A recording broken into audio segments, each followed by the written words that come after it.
Olá, paz do Senhor, sou o pastor J.C. Silva, conectado na lição sobre o declínio do Reino do Sul. Sua interação no canal com seus comentários, o compartilhamento desse vídeo nas suas redes sociais e o seu like ajuda a plataforma do YouTube a classificar esse vídeo como interessante e impulsioná-lo para que ele apareça nas pesquisas e seja sugerido aí a muitas outras pessoas. Você também pode fazer o seu investimento neste canal clicando no ícone do coração, me ajudando a alcançar muitas outras pessoas com estas reflexões bíblicas. Se inscreva no canal se você ainda não se inscreveu, acione o sininho para receber as notificações sempre que houver uma nova postagem. O texto de referência da reflexão bíblica de hoje está no livro do profeta Ezequiel, capítulo 22, versículos 18 a 26, onde consta registrado os castigos que Deus traria sobre Israel em consequência dos seus pecados, resultado do declínio espiritual e moral da nação. O versículo do dia é Ezequiel, capítulo 14, versículo 14, que diz: Ainda que estivessem no meio dela estes três homens, Noé, Daniel e Jó, eles pela sua justiça livrariam apenas a sua alma, diz o Senhor Jové. Como verdade aplicada, o pastor César Rosa, que é o comentarista das lições deste trimestre, ele afirma que Deus sempre oferece oportunidade de arrependimento e também de mudança. Cabe a cada um de nós responder positivamente à oferta divina. O declínio espiritual dos judeus após acessarem o território de Canaã e terem se estabilizado como nação, levou também ao declínio moral, tendo em vista aí o envolvimento com toda sorte de práticas pecaminosas condenadas por Deus antes mesmo de Israel ser uma nação estruturada, consolidada e unificada. Por si só, esse fato deve acender a luz de alerta, pois o declínio espiritual é a porta de acesso para todos os tipos aí de desvios éticos, morais, intelectuais, psicológicos, familiares, profissionais, políticos, educacionais e religiosos, com resultados trágicos de insustentabilidade para as vidas física e material. Quando da divisão do Reino Unido de Israel, Deus, por amor a Davi, ele deixou as tribos de Judá e de Benjamim sob o reinado de Roboão, neto de Davi e filho de Salomão, na região sul do território de Canaã, e a capital do reino foi a cidade de Jerusalém. Enquanto o reino do norte não teve nenhum rei que fosse temente a Deus, e por isso foi destruído primeiro do que o reino do sul, o reino do sul, apesar de ter tido aí 12 reis que se desviaram dos caminhos do Senhor, ao se enveredarem pelos caminhos da idolatria, da imoralidade, da corrupção, da degradação moral e espiritual, 8 dos reis de Judá foram tementes a Deus, e esse fato foi a principal causa de Judá ter sobrevivido como reino 136 anos a mais do que o reino do norte. Apesar de Judá ter sido governada por 8 reis tementes a Deus e que proveram reformas espirituais importantes na nação, as sucessões reais permitiram que reis ímpios liderassem a nação e conduzissem o povo a fazer o que era mal aos olhos do Senhor. A forte influência pecaminosa que os reis ímpios exerceram sobre a nação de Judá fizeram com que a nação se curvasse à idolatria, à corrupção e à imoralidade. A começar por Roboão e por Abias, seu filho sucessor, seguindo dos reis Jeorão, Acasias, Atalia, Acás, Manassés, Amon, Jeoacás, Jeoaquim, Joaquim e Zedequias, todos fizeram o que parecia mal aos olhos do Senhor, sendo eles os responsáveis direto pelo declínio espiritual de Judá. Dentre os reis do norte e do sul, na ordem que eu vou citar para vocês, os reis do sul, Roboão, que reinou 17 anos, Manassés, que reinou 55 anos, e Acás, que reinou 17 anos, estão entre os 4 piores reis de todo Israel em toda a sua história.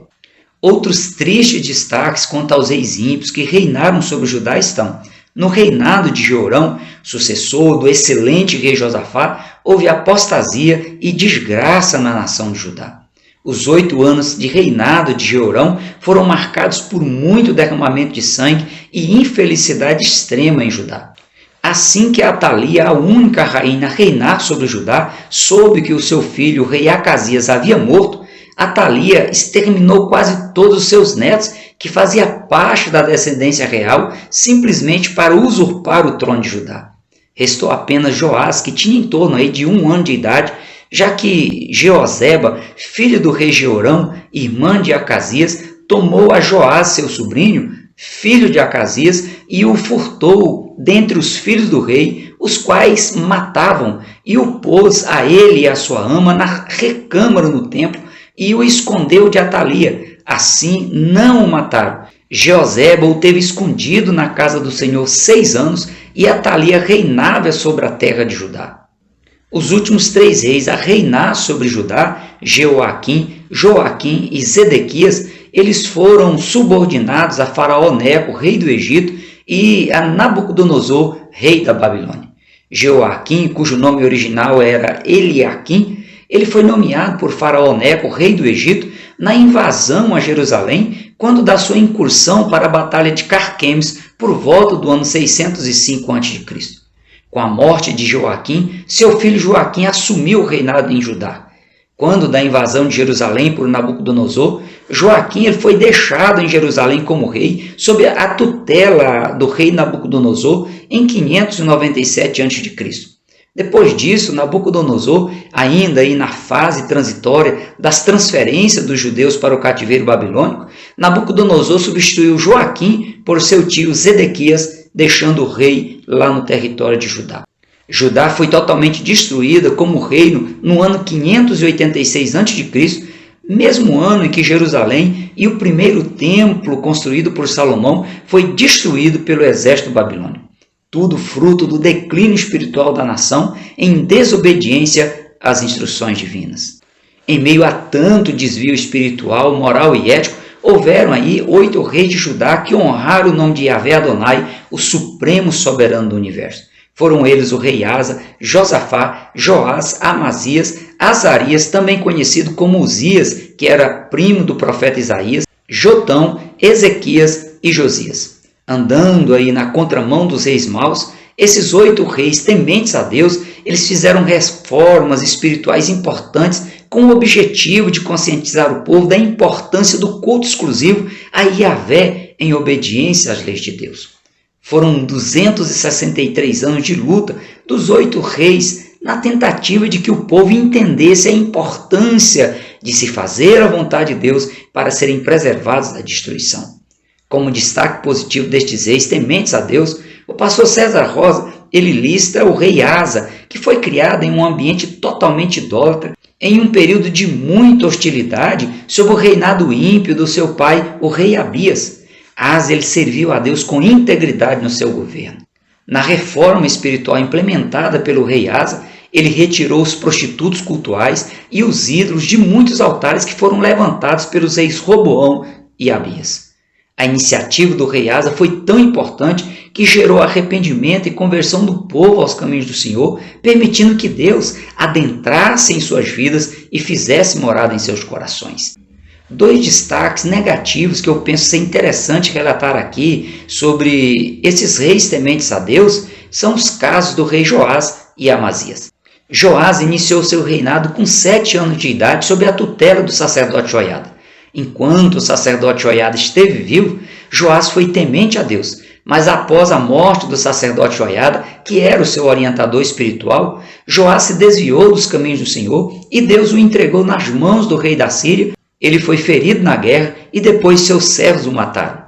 Já o rei Amazias, ele também iniciou seu reinado fazendo o que era bom e reto diante de Deus, e após uma grande conquista militar sobre os edonitas, Amazias ele se desviou dos caminhos do Senhor, se entregou à idolatria, foi severamente castigado por Deus, chegando a ser preso por Jeoás, rei do norte, que invadiu Jerusalém e saqueou todas as riquezas que estavam armazenadas no templo de Salomão.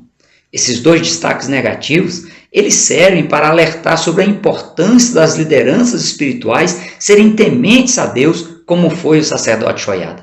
Serve também para alertar sobre o risco de as pessoas elas serem fiéis a Deus apenas enquanto houver alguém lhe dando cobertura espiritual. Ou seja, o risco de a pessoa servir a Deus apenas por motivações externas, por influência de outras pessoas próximas, sem internalizar e cristalizar as instruções divinas como verdades absolutas que lhes darão o suporte necessário nas ausências de coberturas espirituais por parte de lideranças religiosas, nos momentos de tentações, aflições e provações da vida. Como também serve para alertar sobre o risco de a pessoa deixar o orgulho tomar conta do coração nos momentos de grandes conquistas, como foi o caso do rei Amazias. A Escritura Sagrada adverte cada pessoa dizendo: crede no Senhor vosso Deus e estareis seguros, crede nos seus profetas e prosperareis. Alegra-te, jovem, na tua mocidade, alegre-se o teu coração nos dias da tua mocidade e anda pelos caminhos do teu coração e pela vista dos teus olhos. Sabe, porém, que por todas essas coisas te trará Deus a juízo. Não erreis, Deus não se deixa escarnecer, porque tudo que o homem semear, isso também ceifará, porque o que semeia na sua carne, da carne ceifará a corrupção, mas o que semeia no Espírito, do Espírito ceifará a vida eterna. Estes e tantos outros textos bíblicos embasam o pensamento do teólogo Milton Schwantz de que a destruição do Reino do Sul, do Reino de Judá, demonstra que a misericórdia de Deus ela não isenta as punições e o juízo de Deus sobre a sua nação eleita ou sobre quaisquer pessoas. Mostrando que a prática do pecado de forma consciente e deliberada traz consequências trágicas, Salomão afirma que a justiça exalta as nações, mas o pecado é o opróbrio, é a desonra dos povos. Quando o profeta Oséias disse que a falta de conhecimento de Deus provoca destruição, deixa nas entrelinhas a necessidade de se refletir bem sobre essa questão, pois no caso dos judeus, inclusive das tribos que compuseram o Reino do Norte, também conhecido como Reino de Israel, diversos profetas foram usados por Deus para instruir o povo e adverti-los contra a prostituição espiritual com o desvio dos caminhos do Senhor. Portanto, a falta de conhecimento de Deus que levou as tribos de Israel a se prostrarem diante dos deuses pagãos envolveu o declínio espiritual dos pais, a omissão na transmissão do conhecimento de Deus por parte dos pais, que fizeram aí surgir novas gerações que não tinham informações a respeito da adoração exclusiva a Yahvé Adonai e de suas grandes obras do passado. Mas o pior foi que, quando Deus levantava um profeta entre o povo para reconduzir o povo aos caminhos do Senhor, o povo agia com indiferença, rejeitava o conhecimento de Deus e, em alguns casos, matavam os profetas. Além de o povo se curvar diante das divindades pagãs, eles deixaram de observar e de realizar as festas obrigatórias anuais implantadas por Deus para manter a memória do povo quanto às suas obras extraordinárias e às suas instruções sagradas. Com essa ruptura espiritual, a nação passou a viver um formalismo religioso que existia apenas nos rolos de pergaminhos que, por vezes, ficavam perdidos por longos anos e, em decorrência disso, passaram a viver uma vida totalmente desconectada com a lei de Deus. Quando a palavra de Deus perde a primazia na vida de uma pessoa ou de uma nação, a vulnerabilidade espiritual leva a pessoa ou a nação a apostatar da fé e a se prostituir espiritualmente. A pessoa ela é retirada da sua posição próxima de Deus para estar distante do centro da vontade de Deus sob o domínio do maior inimigo da alma humana. O pastor César Rosa, ele frisa em seus comentários que o termo conhecimento dá a ideia de relacionamento íntimo, sendo, portanto, imperativo que o ser humano busque se relacionar com Deus de maneira íntima para conhecê-lo de forma ampla e também abençoadora. Com o declínio espiritual de Judá, liderada pelos reis ímpios, e a forte influência social e religiosa das nações vizinhas, o paganismo ele foi institucionalizado entre as tribos de Israel. Mesmo nos períodos quais reinaram os reis tementes a Deus sobre o reino de Judá e que houveram importantes reformas espirituais, o paganismo ele continuou sendo tolerado. As mulheres negligenciavam suas famílias para servirem como prostitutas cultuais. Até mesmo homens se dispuseram a ser prostitutos cultuais. Muitos sacerdotes e falsos profetas corruptos se embebedavam e preferiam agradar aos homens e não a Deus. O rei Manassés, por exemplo, que foi o terceiro pior rei de toda a história de Israel, até fez passar seu filho pelo fogo em adoração ao deus Micom, abominação dos filhos de Amon, e adivinhava pelas nuvens, e era agoureiro, e instituiu adivinhos e feiticeiros, e prosseguiu em fazer mal aos olhos do Senhor para o provocar a ira. De fato, o pecado é um abismo que chama outro abismo, com o objetivo único de distanciar o ser humano cada vez mais de Deus para levá-lo a óbito físico e espiritual. O apóstolo Tiago, o meio-irmão de Jesus, ele adverte dizendo: cada um é tentado quando atraído e engodado pela sua própria concupiscência. Depois, havendo a concupiscência concebido, dá à luz o pecado, e o pecado, sendo consumado, gera a morte. Não erreis, meus amados irmãos. Fique atento para evitar vir a ser engodado, ou seja, evitar vir a ser enganado com promessas vãs feitas pela sua concupiscência por meio do desejo intenso de possuir bens ou gozos materiais e dos desejos sexuais ilícitos para te fazer desviar dos caminhos do Senhor.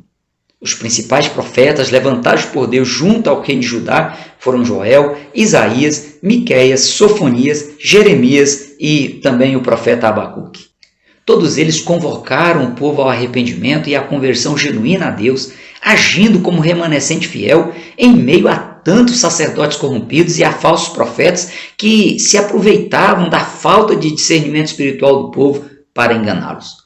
No cativeiro babilônico, os profetas levantados por Deus entre os judeus foram o profeta Ezequiel e Daniel. Encerrado o cativeiro babilônico, reconstruídos os muros de Jerusalém e na retomada dos judeus do território de Canaã, Deus levantou ainda os profetas Ageu, Zacarias e Malaquias. Dentre esses que exerceram o ministério profético junto aos judeus, o pastor César Rosa ele insere dois deles nessa reflexão, Isaías e Jeremias. O profeta Isaías ele era primo do rei Azarias, também conhecido como rei Uzias. Isaías ele vivia no palácio real, trabalhando como cronista real, registrando os fatos históricos no período do reinado do seu primo o rei Uzias, que foi um rei temente a Deus e fazia o que era reto aos olhos do Senhor.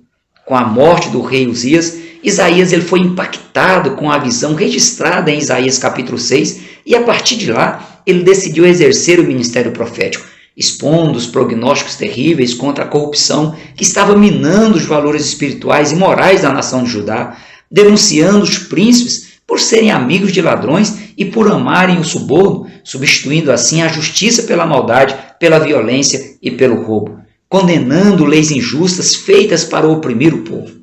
Através dos seus atos proféticos, o profeta Isaías ele demonstrou de forma clara que a nação estava vulnerável e seria presa fácil para o Império Babilônico. Alinhando as ações punitivas anunciadas por Deus ao seu povo, o profeta Isaías se tornou conhecido como o profeta messiânico, por ser o profeta que mais tratou sobre a vinda do Messias para dar livramento ao remanescente fiel e implantar um reino eterno. Ainda hoje, a humanidade é convidada pelas profecias de Isaías a reconhecer e aceitar a oferta divina de salvação por meio do Messias, por meio da pessoa de Jesus Cristo. Esse reconhecimento e aceitação da oferta de salvação divina na pessoa de Jesus Cristo deve ser sincera, deve ser profunda, a pessoa deve se ajustar no centro da vontade de Deus, deve abandonar os cultos vazios que são baseados apenas em rituais humanos. O profeta Jeremias ele ficou conhecido como profeta chorão por causa da mensagem triste que ele transmitiu e que, ao ver aí as suas profecias referentes à destruição do povo de Judá serem cumpridas, Jeremias ele chorava muito.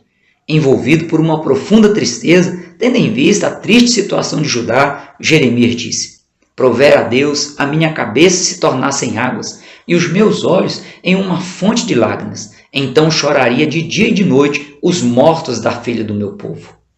Jeremias foi resiliente em meio às perseguições por confrontar os sacerdotes e os profetas de sua época, escancarando a todos que eles estavam vivendo pura falsidade.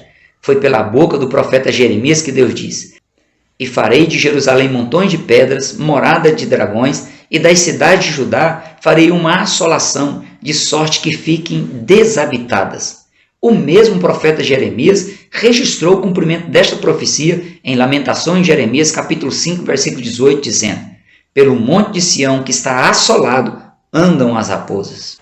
Quando Jeremias ele profetizou a destruição do templo, tanto o rei quanto o povo quiseram matá-lo. O rei Jeoaquim ele mandou matar o profeta Micaías por discordar de suas profecias, queimou um rolo de livro no qual estava registrado as profecias de Jeremias. Apesar de toda a aflição experimentada por Jeremias por ver o povo desprezar os atos proféticos de advertência e de convocação ao arrependimento, bem como das perseguições que sofreu, o profeta Jeremias foi um exemplo digno de ser seguido, pois continuou exercendo seu ministério profético de forma resiliente, independente do que pudesse lhe acontecer. A mesma postura deve ser adotada pelos servos e servas do Senhor na atualidade, como bem orientou o apóstolo Paulo dizendo: portanto, meus amados irmãos, sede firmes e constantes, sempre abundantes na obra do Senhor, sabendo que o vosso trabalho não é vão no Senhor. Mesmo experimentando momentos de retornos à palavra de Deus e à adoração quase que exclusiva a Yahvé Adonai, e tendo conhecimento pleno da tragédia que já havia acontecido com o co-irmão Reino do Norte, que foi destruído no ano 722 a.C. e levado para o cativeiro assírio, o povo do reino de Judá preferiu continuar vivendo um padrão divino em desobediência à vontade de Deus. O declínio espiritual do Reino do Sul e a degradação moral trouxe o inevitável juízo de Deus na vida dos reis e de toda a população de Judá. É importante frisar aqui que o comportamento de quem exerce liderança exerce forte influência sobre os liderados e Deus não está alheio às tendências ímpias, imorais e corruptas de quem quer que seja. De tudo que se tem ouvido, o fim é: teme a Deus e guarda os seus mandamentos, porque este é o dever de todo homem. Porque Deus há de trazer a juízo toda a obra e até tudo que está encoberto, quer seja bom, quer seja mau. Quer ganhar estabilidade espiritual, emocional, psicológica, profissional, familiar, social, física e material? Permaneça no centro da vontade de Deus. Diga não aos gozos, aos prazeres e aos ganhos temporários. Tenha temor de Deus no coração, pois esse é o dever de todo homem. Fuja de toda a aparência do mal. Por hoje nós ficamos por aqui. Até o próximo encontro, se Deus quiser. Prossiga na paz do Senhor.